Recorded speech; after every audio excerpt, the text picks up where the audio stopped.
देश की बड़ी खबर की ओर एक नजर, जहां बंगाल की खाड़ी में बन रहा चक्रवर्ती तूफान सेंयार काम मचाएगा तबाही। आज हम आपको बताएंगे इस खबर में। नमस्कार, मैं अमित कश्यप और आप देख रहे हैं हंगामा टाइम्स न्यूज। जहां बंगाल की खाड़ी में एक शक्तिशाली चक्रवाती सिस्टम सेंयार बन रहा है जो 26 नवंबर तक तूफान का रूप ले सकता है। वही अंडमान सागर से लो प्रेशर के कारण यह धीरे धीरे मजबूत होकर डीप डिप्रेशन और फिर साइक्लोन में बदलेगा, जहां एनडी ने अंडमान निकोबार में भारी बारिश और तेज हवाओं की चेतावनी भी दे दी है। मछुआरों को समुद्र में जाने के लिए ना जाए इसकी सलाह दी गई है। आइए डालते हैं देश की बड़ी खबर पर नजर, जहां पर बंगाल की खाड़ी में बन रहा चक्रवात एक बड़ा तूफान सेंयार।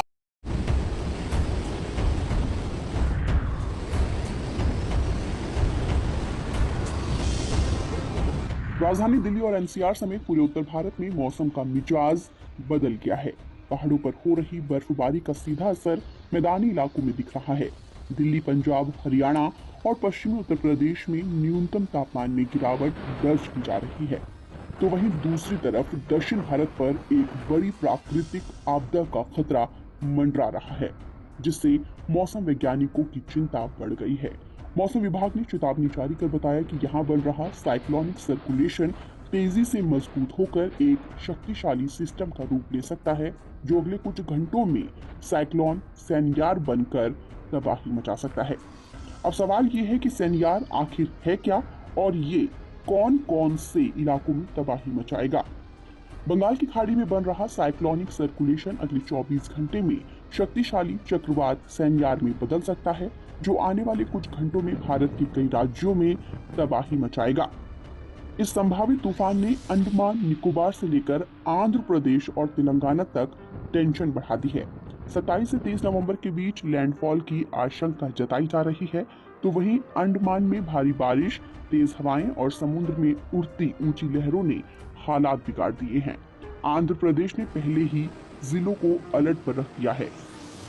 आपको बता दें कि सेंयार नाम अरबी भाषा के शब्द शेर से लिया गया है। इसे संयुक्त अरब अमीरात ने नॉर्थ इंडियन ओशियन के चक्रवात नाम की लिस्ट में शामिल किया था। अब सवाल ये कि क्या अरब का ये शेर तटों पर तबाही मचाएगा। फिलहाल मौसम विभाग की चेतावनी डर बढ़ा रही है। मौसम विभाग के मुताबिक बंगाल की खाड़ी में साइक्लोनिक सर्कुलेशन 21 नवंबर से सक्रिय है। 22 नवंबर तक ये लो प्रेशर एरिया में बदलेगा, फिर 24 नवंबर तक इसके डिप्रेशन बनने की पूरी संभावना है। इसके बाद सिस्टम तेजी से मजबूत होकर साइक्लोन सेंयार बन सकता है।